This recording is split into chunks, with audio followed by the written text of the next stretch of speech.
the shadows of a fragile peace, a militia once battered, now rebuilding.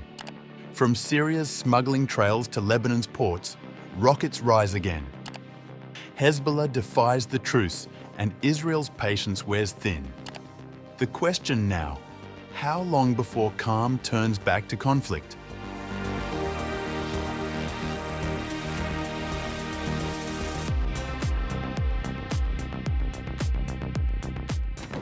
Iran-backed Hezbollah is quietly rebuilding its arsenal and manpower, defying the terms of a ceasefire agreement and risking the fragile calm along the Israel-Lebanon border. According to intelligence assessments cited by the Wall Street Journal, Israeli and Arab officials say the Lebanese militant group Hezbollah is replenishing its arsenal, stockpiling rockets, anti-tank missiles, and artillery through seaports and smuggling corridors still operating in parts of Syria.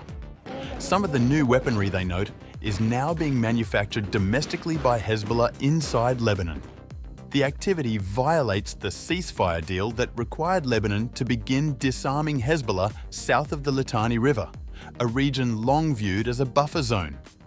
Instead, the group has entrenched further, arguing its weapons remain essential to defend Lebanon's sovereignty against Israeli aggression. For Israel, patience is running thin. Officials familiar with the intelligence say the Israeli government is frustrated that the focus has shifted from disarmament to rearmament just months after the truce began. Since last November, Israel has conducted more than 1,000 strikes targeting Hezbollah infrastructure, but the group's resilience and local support have complicated efforts to neutralize it. Washington, too, is watching closely. US Ambassador to Turkey Tom Barrack, who has served as a key American envoy for Lebanon and Syria, warned last month that Israel might act unilaterally if Beirut continues to delay. Lebanese officials, meanwhile, have been appealing for restraint. Through American and Arab intermediaries, Beirut has urged Israel to give diplomacy more time, signaling readiness to expand coordination despite the two countries technically remaining at war. Hezbollah leader Naim Qassem has publicly defended the group's stance. In a televised interview aired in October on a Hezbollah-linked channel, he insisted that disarmament efforts would be resisted, but denied seeking another confrontation.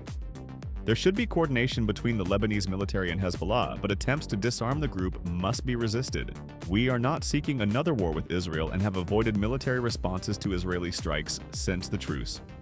The fragile calm underscores the difficulty of dismantling an entrenched militia that maintains deep roots within Lebanon's Shiite community. Analysts say the Lebanese state is constrained, politically, militarily, and socially, in confronting Hezbollah head-on. Hezbollah's resurgence mirrors similar dynamics in Gaza, where Hamas, despite heavy losses in the two-year conflict with Israel, continues to resist disarmament. Analysts note both groups have survived devastating Israeli offensives only to reassert themselves politically and militarily once ceasefires took hold.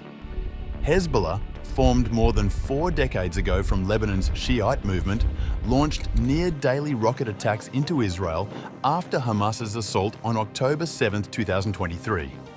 The Israeli response was one of its most extensive campaigns yet, including thousands of airstrikes and a wave of explosions that destroyed communications equipment and decimated Hezbollah ranks.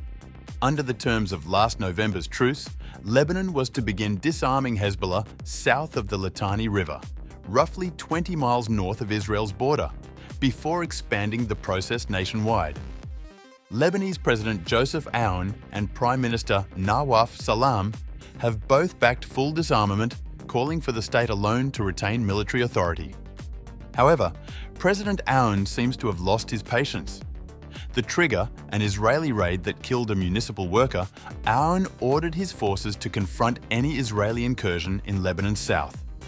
The rare directive, issued on October 30th, follows days of Israeli strikes and near-daily ceasefire violations since November.